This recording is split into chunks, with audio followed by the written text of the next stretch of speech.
अस्सलाम वालेकुम नाजरीन, आप देख रहे हैं INN चैनल। मैं हूं शेख अहमद अली। इस न्यूज़ बुलेटिन में आइए नज़र डालते हैं दिन भर की बड़ी खबरों पर।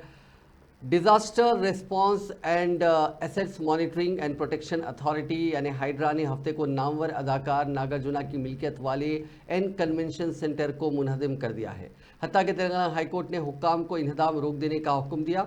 जस्टिस टी विनोद कुमार ने दोपहर में ये अबूरी हुक्म जारी किया, लेकिन उस वक्त तक हाइड्रा के मुलाजिमीन ने तकरीबन इन्हदामी कार्रवाई मुकम्मल कर ली थी। एन कन्वेंशन सेंटर इंतजामिया के वकील ने अदालत को बताया कि अदालत की जानिब से हुक्म इल्तवा की इजराई का एहतराम ना करते हुए हुक्काम इन्हदामी कार्रवाई कर रहे हैं। इस दौरान हैदरा के अहदेदार सैबराबाद में माधापुर इलाके में वाक़ एन कन्वेंशन सेंटर के अतराफ व अकनाफ भी गैर कानूनी रिहायशों का इन्हदाम जारी रखे हुए हैं।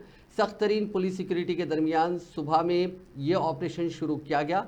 हाइड्रा के मुलाजिमीन ने एन कन्वेंशन को गिराने के लिए बुलडोजर्स मुतयन किए थे जो 10 एकड़ अराजी पर फैला हुआ है।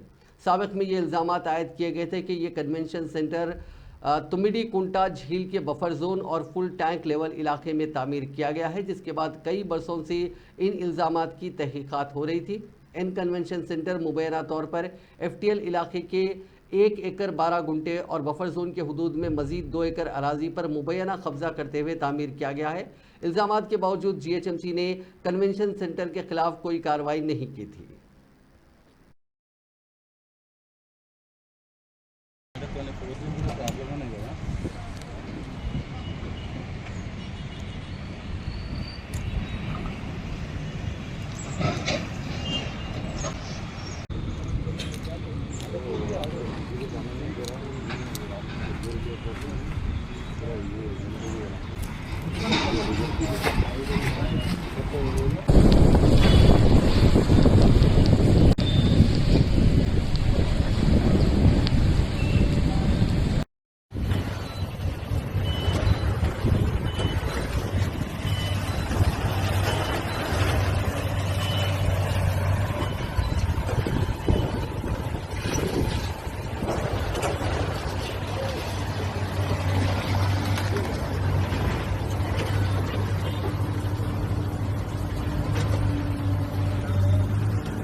नामवर तेलुगु अदाकार अक्किनेनी नागार्जुना ने हैदराबाद के माधापुर इलाके में वाक़ अपनी जायदाद कन्वेंशन सेंटर के इन्हदाम पर रद्द-ए-अमल जाहिर किया। हफ्ते को अदाकार ने एक्स पर एक तवील बयान जारी किया और दावा किया कि अदालत के हुक्म इल्तवा के बावजूद ये ढांचा मुनहदिम कर दिया गया। उन्होंने शिकायत की कि अदालती मुकदमात और मौजूदा हुक्म इल्तवा की खिलाफ वर्जी करते हुए कन्वेंशन सेंटर को गैर कानूनी तौर पर मुनहदिम किया गया और वो इस बयान के ज़रिए अपना विखार के तहफ़्फ़ुज़ के ख्वाह हैं, जबकि उन्होंने कानून की कोई खिलाफ वर्जी नहीं की। उन्होंने कहा कि एक पट्टा अराजी है और इसकी 1 इंच अराजी पर भी कब्जा नहीं किया गया। खानगी अराजी के अहाते में इमारत की तामीर से मुतालिक दावों पर अदाकार ने कहा कि निज़ाम के लिए क़ब्ल इजाज़त करदा कानूनी नोटिस के खिलाफ एक हुक्म इल्तवा मौजूद है। उन्होंने कहा कि आज की निज़ामी कार्रवाई से कबल कोई नोटिस जारी नहीं की गई और कानून का एहतराम करने वाले एक शहरी की हैसियत से वो ये कहना चाहते हैं कि अगर अदालत उनके खिलाफ फैसला सुनाती है तो वो खुद इन्हदामी कार्रवाई अंजाम देते। Hyderabad disaster response and assets monitoring and protection authority यानी हाइड्रा के कमिश्नर रंगनाथ ने एन कन्वेंशन सेंटर को मुनहदिम करने के मामले पर एक वजाहती बयान जारी करते हुए कहा कि तुमिडी कुंटा FTL बफर जोन में वाक़ गैर वजह तामीरात को हाइड्रा, GHMC, टाउन प्लानिंग और रेवेन्यू के अमले ने मुनहदिम कर दिया है। तुमिडी कुंटा में गैर कानूनी तामीरात में एन कन्वेंशन भी एक तालाब है। तालाब के FTL में 1 एकड़ 12 गुंटे और बफर जोन के हदूद में 2 एकड़ 18 गुंटे पर एन कन्वेंशन तामीर किया गया और इस तामीरी कामों को GHMC की जानिब से इजाज़त भी नहीं है। बिल्डिंग रेगुलराइजेशन स्कीम के तहत इजाज़तनामे हासिल करने की एन कन्वेंशन ने कोशिश की, लेकिन मुतल्लिका अहदेदार इस कन्वेंशन सेंटर को BRS के लिए इजाज़त नहीं दी। तुमिडी कुंटा पर 2014 में HMDA ने नोटिफिकेशन जारी किया था। नोटिफिकेशन के बाद एन कन्वेंशन के इंतजामिया ने इस मामले को हाईकोर्ट से रुजू किया। साबिक़ में हाईकोर्ट ने कानून के मुताबिक तामीर करने की हिदायत दी थी। 2017 के FTL सर्वे की रिपोर्ट पर एक मुकदमा ज़ेर इल्तवा है। बीआरएस रुकन असेंबली पल्ला राजेश्वर रेड्डी के खिलाफ मेडचल जिला पुलिस ने एक मुकदमा दर्ज किया है। मेडचल जिले के घटकेसर मंडल के वेंकटापुर रेवेन्यू हुदूद में वाक़ नादम चेरुवू के बफर जोन में 1 एकड़ 5 गुंठे एकड़ अराजी पर कब्जा करते हुए अनुराग इंस्टीट्यूशन नामी एक इदारे में गैर मजाज तामीरात अंजाम दी गई हैं। इस सिलसिले में महकमे आबपाशी के असिस्टेंट इंजीनियर परमेश की शिकायत पर पुलिस ने मुकदमा दर्ज किया है। अपनी शिकायत में असिस्टेंट इंजीनियर ने कातियों के खिलाफ कार्रवाई करने की ख्वाहिश की, जिस पर इस कंपनी के चेयरमैन जो जनगांव के रुकन असेंबली पल्ला राजेश्वर रेड्डी बताए गए हैं, उनके खिलाफ Pocharam IT corridor police station में मुकदमा दर्ज करते हुए तहकीकात का आगाज किया गया है। कमिश्नर पुलिस हैदराबाद के श्रीनिवास रेड्डी ने हफ्ते को कहा कि फोन टैंपरिंग केस में किसी को भी बख्शा नहीं जाएगा। मीडिया के नुमाइंदों से बात करते हुए कमिश्नर पुलिस हैदराबाद ने बताया कि इस केस की तहकीकात जारी है और इस मामले में मुलविस किसी भी फर्द या ओहदेदार को बख्शने का कोई सवाल ही पैदा नहीं होता। उन्होंने कहा कि केस के अहम मुलजिमीन पहले ही गिरफ्तार किए जा चुके हैं और वो मफरूर दूसरे 2 मुलजिमीन प्रभाकर और श्रावण राव की गिरफ्तारी के लिए ब्लू कॉर्नर नोटिसों की इजराई के ख्वाह हैं, लेकिन उन्हें बताया गया है कि अमेरिका से ब्लू कॉर्नर नोटिसों के जरिए उन मुलजिमीन की हिंदुस्तान हवालगी मुश्किल होगी। इसलिए हैदराबाद पुलिस ने director central bureau of investigation से ख्वाहिश की है कि वो प्रभाकर और श्रावण के खिलाफ रेड कॉर्नर नोटिस जारी करें। उन्होंने इस यकीन का इजहार किया कि मरकजी तहकीकाती एजेंसी की जानिब से रेड कॉर्नर नोटिसों की इजराई के बाद इन 2 मुलजिमीन को हिंदुस्तान वापस लाने में कामयाबी मिलेगी। यहाँ इस बात का जिक्र बेमहल ना होगा कि पेशरफ बीआरएस के दौर में स्पेशल इंटेलिजेंस ब्यूरो के कई सीनियर ओहदेदारों ने अपोजिशन कायदीन, बिजनेसमैन, चंद जजेस के फोन्स भी टैप करवाए थे। ताहम कांग्रेस के बरसर इख्तिदार आने के बाद फोन टैपिंग मामलों की तहकीकात का हुक्म दिया गया। మననే నేను సిబిఐ డైరెక్టర్ గారిని పర్సనల్ కలిసి రిక్వెస్ట్ చేసి రెడ్ కార్నర్ నోటీస్ ఎక్స్పెక్ట్ చేయమని చెప్పడం జరిగింది. వారు చాలా సానుకూలంగా ఆ కేసు స్వరూపం ఎక్స్ప్లెయిన్ చేయాలి కదా. సిబిఐ డైరెక్టర్ గారు ఢిల్లీలో ఉంటారు. సో వారికి రిక్వెస్ట్ చేస్తే వారు కేసు స్వరూపం పూర్తిగా అర్థం చేసుకున్నారు. దానికి తగు విధంగా స్పందించారు. So we're the case will go ahead once this main people are arrested and they are now absconding and certainly misusing. We have written to the even the US government consul general also that they are misusing the other countries' visas. So we are hopeful in the coming days. ముందు blue corner అనుకున్నా మీకు తెలుసు, but blue corner వల్ల మనకు అంత effect ఏమి ఉండదు. వాళ్ళు ఎక్కడ ఉన్నారో చెప్తున్నారు కానీ but they through blue corner we can't ask the government of US to produce them, to pick them up and then hand over here. But red corner notice is something by which we can ask, they will do it also. So it is under process and we want to expedite and దాంట్లో భాగంగానే మన కలవడం జరిగింది. It's on the process. ఒకసారి జరిగిన తర్వాత ఇంకా further everything, the case is active, the case is going on, don't worry. And you must have seen also the best efforts of chairperson Telangana खवातीन कमीशन N शारदा ने हफ्ते को कहा कि कारगुजार सदर BRS KT रामाराव ने खवातीन पर अपने तबसरों के लिए अफसोस का इजहार करते हुए माजरत ख्वाही की। यहाँ जारी करदा एक बयान में उन्होंने कहा कि खवातीन के विखार और तहफ़्फ़ुज़ के लिए पाबंद तेलंगाना खवातीन कमीशन ने RTC बसों में सफ़र करने वाले खवातीन के ताल्लुक से अहानत आमेज़ तबसरों पर जवाब देने के लिए KTR को समन जारी किए थे। साबिक़ चीफ मिनिस्टर चंद्रशेखर राव के फर्जंद KTR समन के मुताबिक कमीशन के रूबरू हाजिर हुए और अपने बयानात पर वजाहत पेश की। बाद KTR ने मीडिया से बात करते हुए कहा कि उन्होंने कमीशन के सामने माजरत ख्वाही की है और उन्होंने इससे पहले ही इस सिलसिले में माजरत ख्वाही कर दी थी। कमीशन ने उनकी माजरत ख्वाही कबूल करते हुए वाज़ेह हिदायत जारी की हैं कि वो मुस्तकबिल में इस किस्म के कोई रिमार्क्स ना करें।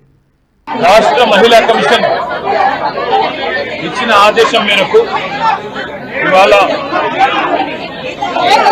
వ్యక్తిగతంగా కమిషన్ ముందు హాజరై నేను యథాలాపంగా చేసిన ఒక వ్యాఖ్య పట్ల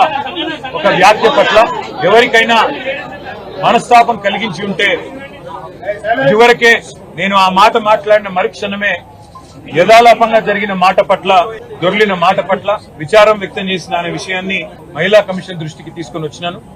వారు ఏదైతే మహిళా కమిషన్ పిలిపించిందో చట్టాన్ని గౌరవించే ఒక వ్యక్తిగా, మహిళల పట్ల గౌరవం ఉన్న వ్యక్తిగా నేను పొరపాటున ఒక మాట ఏదైతే దొర్లానో ఆ విషయంలో ఎవరికి మనస్తాపం కలిగినా विचारों में। रियासती खवातीन कमीशन के दफ्तर वाक़े बुद्धा भवन पर हफ्ते को उस वक्त कशीदगी पैदा हो गई जब कारगुजार सदर BRS KT रामाराव कमीशन के रूबरू पेश होने के लिए पहुंचे थे। सिर्फ केटीआर को ही दफ्तर में जाने की इजाज़त दी गई, जिसके बाद बीआरएस की खातून कॉरपोरेटर्स ने एहतजाज शुरू कर दिया। उन्हें दाखिले की इजाज़त नहीं दी गई, जिस पर वो बरहम थे। इस दौरान कांग्रेस की खातून कारकुन भी अपने सदर सुनीता राव की क़यादत में वहां पहुंच गई और ख़वातीन के खिलाफ मुबैना अहानत आमेज़ रिमार्क्स के लिए केटीआर से माजरत खाही का मुतालबा किया। एक मरहले पर उस वक्त सूरत हाल मजीद कशीदा हो गई जब बीआरएस और कांग्रेस की खातून कारकुनों में धक्कम पेल शुरू हो गई। यहाँ इस बात का जिक्र बेमहल ना होगा कि यह तनाज़ा उस वक्त शुरू हुआ जब केटीआर ने खवातीन के आरटीसी बसों में मुफ्त सफ़र की सहूलत के बारे में रिमार्क्स किए, जो सोशल मीडिया पर वायरल हो गए थे, जिसके बाद बड़े पैमाने पर तनकीदें शुरू हो गई थी।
डिप्टी चीफ मिनिस्टर भट्टी विक्रमार्का ने अपने दौरे दिल्ली के मौके पर मरकजी वज़ीर फाइनेंस निर्मला सीतारामन से मुलाकात की। इस मुलाकात में उन्होंने आंध्र प्रदेश की तंजीम जदीद एक्ट के मुताबिक आंध्र प्रदेश से तेलंगाना को उसूल शुद्धी फंड्स को फौरी जारी करने की दरख्वास्त की।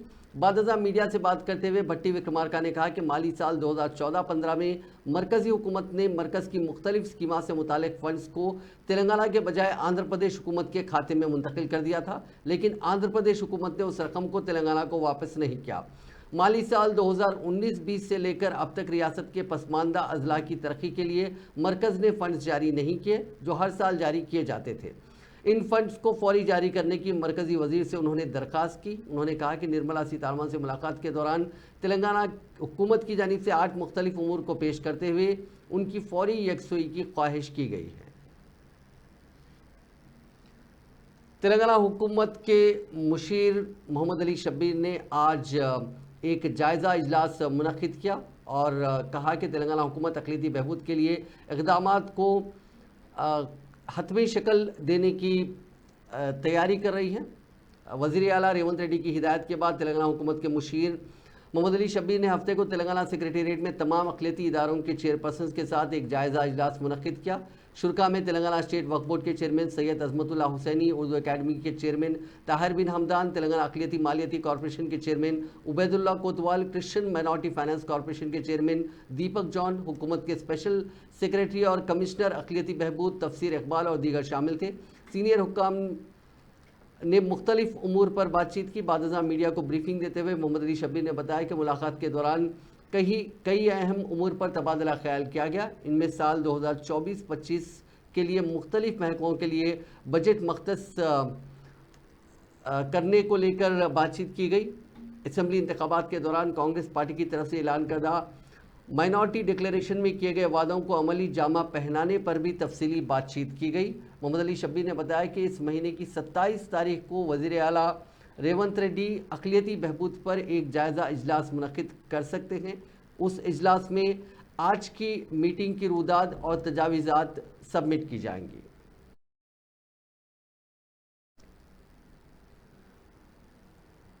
कांग्रेस पार्टी ने आज से मुस्लिम तहफ़्फ़ुज़ात के 30 साल के मुकम्मल होने पर जश्न का आगाज़ किया। इस मौके पर एक शॉर्ट वीडियो रिलीज़ किया गया। 25 अगस्त 1994 को उस वक्त की कांग्रेस हुकूमत जिसकी क़यादत उस वक्त के वज़ीर आला कोटला विजय भास्कर रेड्डी कर रहे थे और मोहम्मद अली शब्बीर उस वक्त के अक़लियती बहबूद के वज़ीर थे और उस वक्त के वो हिंदुस्तान के पहले अक़लियती बहबूद के वज़ीर थे। उस वक्त मुस्लिम तहफ़्फ़ुज़ात की शुरुआत हुई थी। एक जियो पास किया गया था, जियो MS नंबर 30।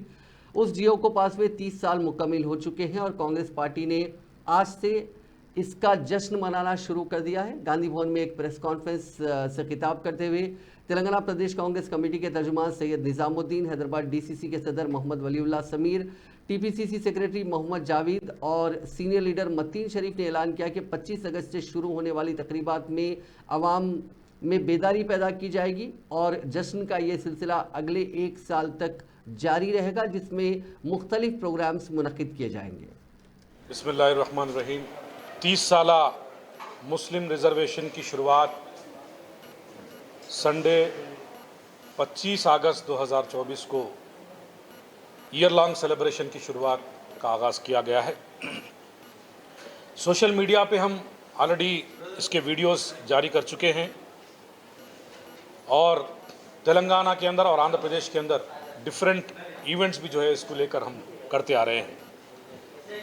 1994 में अगस्त 25 को कांग्रेस पार्टी के उस वक्त के चीफ मिनिस्टर कोटला विजयभास्कर रेड्डी साहब और इंडिया के फर्स्ट माइनॉरिटी वेलफेयर मिनिस्टर जो यूनाइटेड आंध्र प्रदेश के मोहम्मद अली शब्बीर साहब जियो MS नंबर 30 को जारी किया और इसके साथ साथ किस तरह से ये रिजर्वेशन को लाने के लिए जो कमीशन की रिपोर्ट मंगाना है, एक पुटुस्वामी कमीशन को भी कॉन्स्टिट्यूट किया। लेकिन 1994 में चंद्रबाबू नायडू जी की हुकूमत आई। 1994 से 2004 तक TDP गवर्नमेंट में कोई भी इस रिजर्वेशन को लेकर इनिशिएटिव नहीं लिया और पुटुस्वामी कमीशन को 6 बार एक्सटेंशन दिया गया, लेकिन एक लाइन भी इस रिजर्वेशन को लेकर पुटुस्वामी कमीशन ने नहीं लिखा। 2004 से पहले कांग्रेस पार्टी ने 2004 के असेंबली इलेक्शंस को लेते हुए कांग्रेस पार्टी के मैनिफेस्टो में मुस्लिम रिजर्वेशन को रखकर हुकूमत में आते ही 58 दिन के अंदर इस रिजर्वेशन का आगाज किया। लेकिन इस रिजर्वेशन को हाई कोर्ट में चैलेंज किया गया। चैलेंज करने के बाद 2004 से 2007 तक ये रिजर्वेशन रुक गया। लेकिन जो बच्चों को स्कूलों में कॉलेजों में एडमिशन्स दिया गया था वो हाई कोर्ट ने कंटिन्यू करने की बात की थी।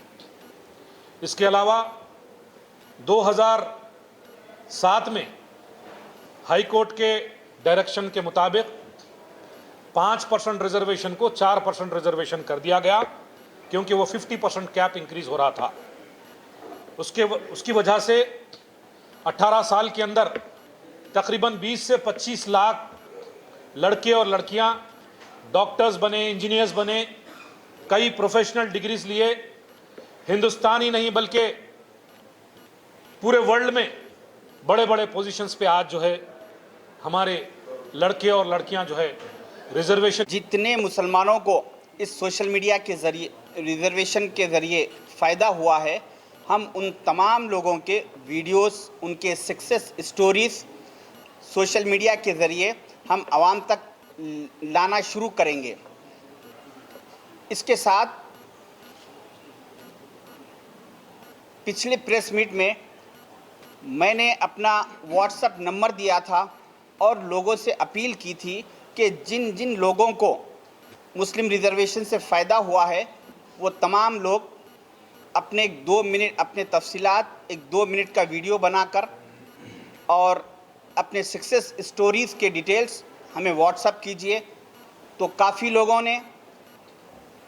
लोगों के कॉल्स मुझे वसूल हुए, ख़ासकर वेस्टर्न कंट्रीज़ से और गल्फ़ कंट्रीज़ से कई कॉल्स वसूल हुए, जिसमें से एक न्यूयॉर्क से हुडसन वैली कुछ हॉस्पिटल है, उस हॉस्पिटल के एक डॉक्टर मोहम्मद जावेद अली साहब ने मुझे कॉल करके बताया कि उनके वालिद हैदराबाद में ऑटो ड्राइवर थे। एक ऑटो ड्राइवर के